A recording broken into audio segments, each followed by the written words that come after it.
présidentielle, l'interview sur Radio Classique et Public Sénat. Voilà, nous sommes ravis de vous retrouver. Bonjour Sonia, donc bonjour Claude Guéant.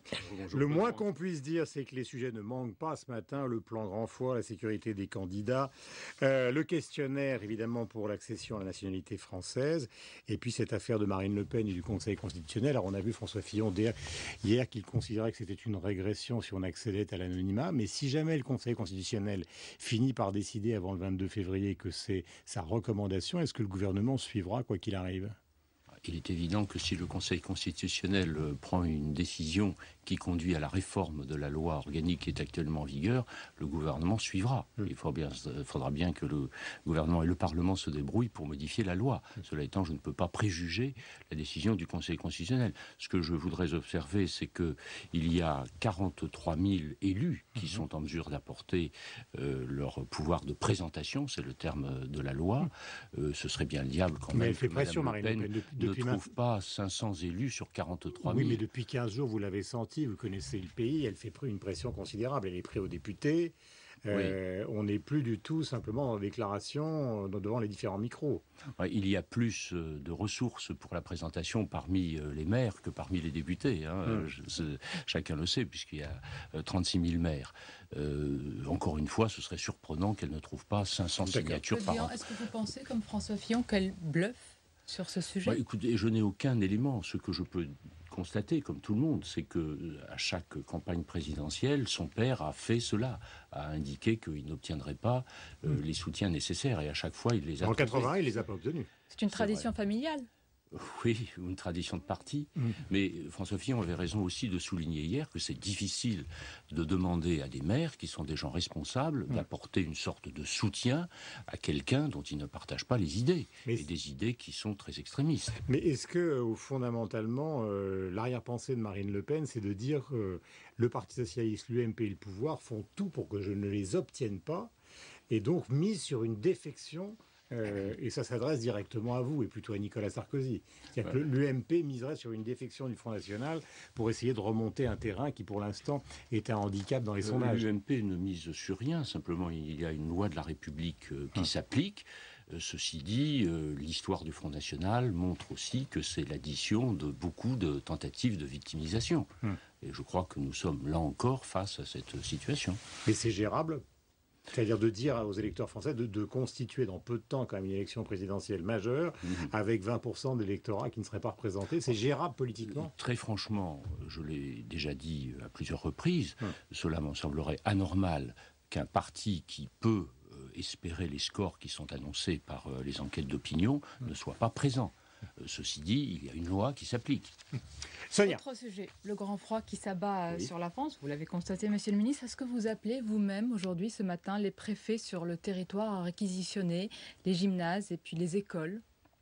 Les préfets ont des instructions de caractère général. Ce sont des professionnels, donc ils s'adaptent à la situation. Des places supplémentaires d'hébergement ont été ouvertes. Tous les services publics, y compris la police et la gendarmerie, sont sur le pied de guerre pour inviter les personnes qui se trouvent dehors sans abri à rejoindre des centres d'hébergement. Et les choses jusqu'ici se passent de façon convenable. Mais cela se fait au cas par cas pour l'instant. Est-ce que vous n'appelez pas une mobilisation générale venant de votre part ? Les instructions sont données pour une mobilisation générale, mais chacun adapte ses décisions à la situation locale, bien entendu. Hier, dans l'émission de François Fillon sur France 2, on a vu une grande partie du gouvernement, dont vous, donc, qui était assis dans le public. Oui. Est-ce que ça veut dire qu'il y a une sorte de mobilisation dont vous seriez conscient, je parle de cette équipe, en ce moment, alors que ce n'était peut-être pas le cas il y a encore 15 jours, 3 semaines ?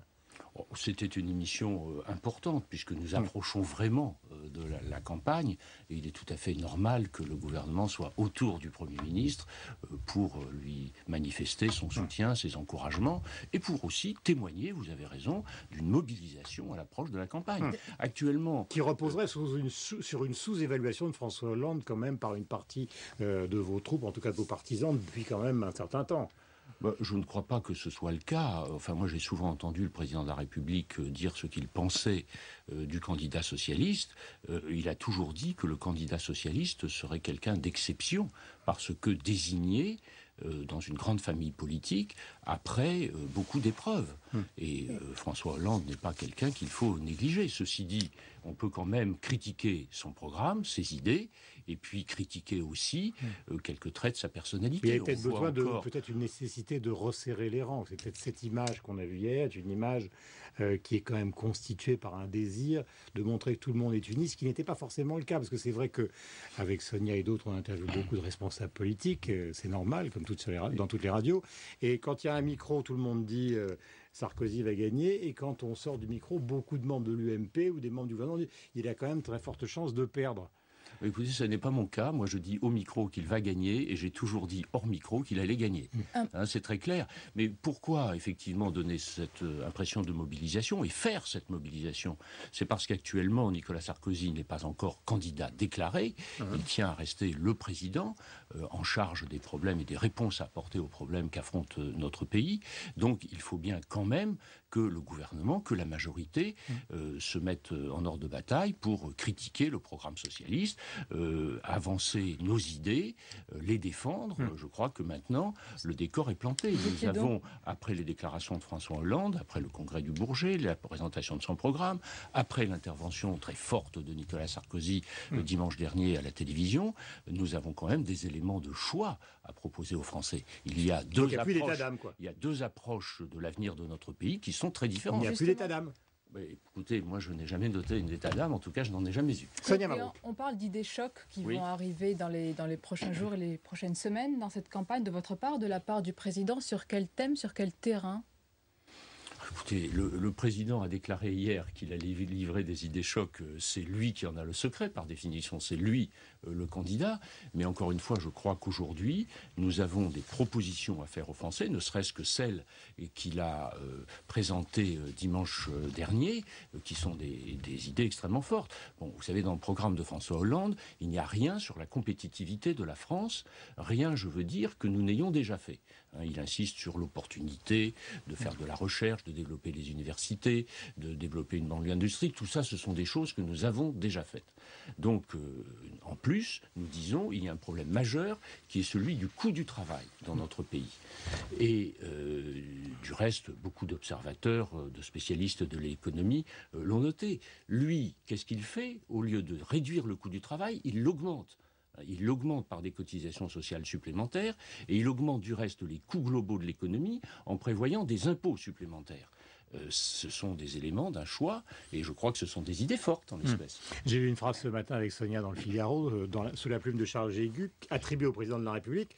Hollande, je cite, va devoir se positionner par rapport à ce que je dis et la bonne chance. Ça fait pas un petit peu...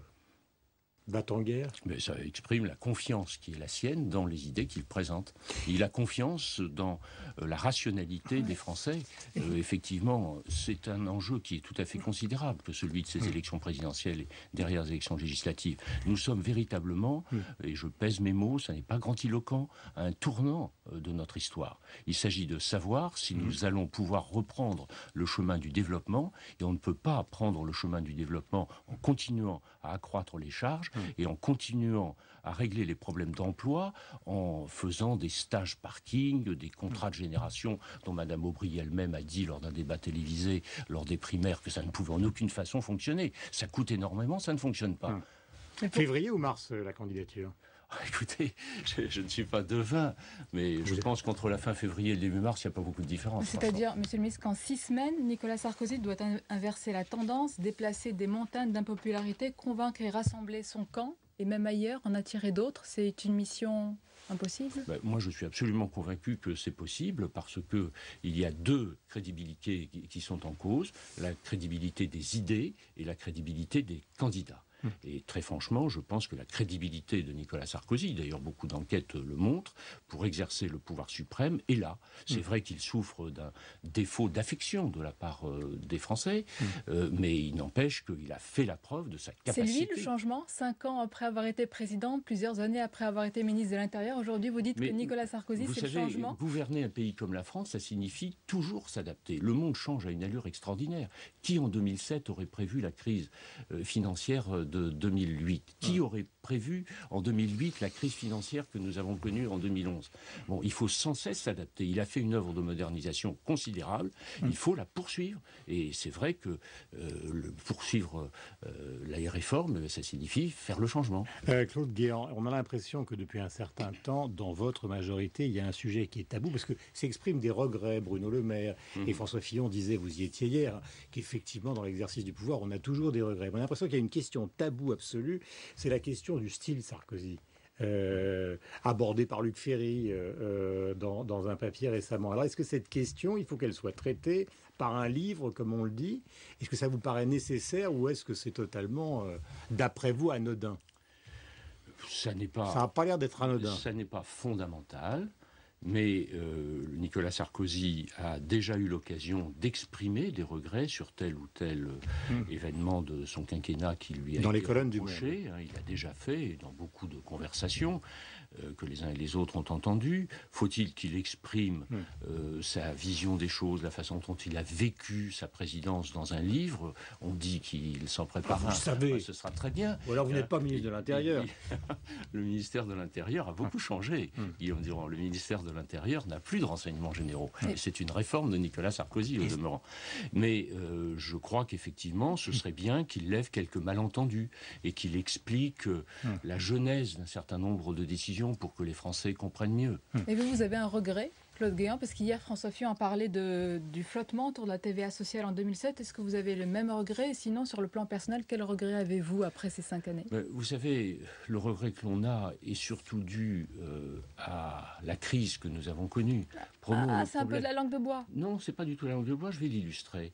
Le problème fondamental de notre pays, c'est l'emploi, c'est le chômage. Bon, en 2007, nous avions fixé un objectif qui était de redescendre à 5%.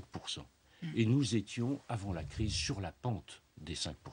Nous aurions certainement atteint, s'il n'y avait eu la crise, les 5% en 2 ans et demi. Bon, c'est un regret, évidemment, mais ça n'est pas un regret sur l'action conduite, parce que l'action qui était conduite en 2007 était une action cohérente avec la situation de la France et du monde à l'époque. Et puis les cartes ont été bouleversées. Et voilà, c'est ça. Donc, mais le ministère de l'Identité nationale, le QCM qu'on a instauré par décret, d'ailleurs depuis 2 jours, sur, au fond, connaissez-vous, est-ce que l'hymne français, c'est la Versaillaise, la Marseillaise ? Ou la Pimpolaise. Ou la Pimpolaise, est-ce que vous connaissez Michel Platini ? Est-ce que tout ça est utile ? Franchement, il nous reste peu de temps et on a encore 2 ou 3 questions, notamment sur François Bayrou. C'est extrêmement utile. Ce questionnaire est destiné à précéder l'accès à la nationalité française. Et très clairement, le législateur a pris l'option de vérifier que les personnes qui accèdent à la nationalité française, qui souhaitent accéder, aient une connaissance suffisante de la langue, et c'est bien le moins que lorsque l'on devient français, on puisse parler le français, et 2, aient une connaissance minimale de notre culture, de notre histoire. Ce QCM est un QCM simple, il en existe dans tous les pays voisins, au demeurant. Nous l'avons testé sur 2000 personnes, les taux de réussite sont de l'ordre de 70 à 80%, c'est pas le concours d'école polytechnique. Alors, 2 questions pour terminer, donc Bayrou, et puis la mobilisation des grands patrons. Je laisserai Sonia sur François Bayrou. Est-ce que vous ne considérez pas, après l'affaire Le Jabi, qu'il serait quand même peut-être bon, puisque le président de la République va recevoir les salariés ce matin, que les grands patrons français soient mobilisés ? Parce que visiblement, quand il y a un problème, c'est eux qui le résolvent. Oui, c'est vrai que les entreprises qui sont en développement, et il y en a en France, et en l'espèce, le groupe LVMH connaît effectivement, il présente d'ailleurs ses résultats dans la presse ce matin, des progrès qui, malgré la crise, sont tout à fait importants. Il est normal que lorsqu'ils ont des besoins, ils prêtent leur concours à résoudre des problèmes qui se posent. Chacun y trouve son intérêt. François Bayrou, justement. En parlant de François Bayrou hier, François Fillon n'a pas parlé d'un adversaire. Loin de là, vous-même, monsieur le ministre, vous avez estimé il y a quelque temps qu'il est idéologiquement proche de vous, mais vous avez sans doute remarqué qu'il n'y a aucun retour de sa part à vos preuves d'amour. Est-ce que vous persistez ce matin à lui tendre la main, même si vous la mord régulièrement ? Et François Bayrou est candidat. Il représente une famille politique, le centre. Donc, nous ne pouvons pas demander aujourd'hui à François Bayrou de se retirer de la compétition. Simplement, je note qu'il a participé autrefois à des gouvernements où le MP avait le leadership. Je note que ce qu'il dit concernant le programme de la gauche est tout à fait sur la même ligne que la nôtre. Ce sont des convergences qui me semblent importantes. Vous persistez ce matin. Je persiste, absolument. Merci beaucoup Sonia, merci Claude Guéant, bonne journée à vous. Et les Français ont besoin justement de régler avec le plan grand froid un certain nombre de problèmes parce qu'il fait extrêmement froid ce matin. C'est vrai, il y a du vent en plus. Voilà, il y a du vent. Bonne journée. Donc la suite du programme sur Radio Classique et Public Sénat.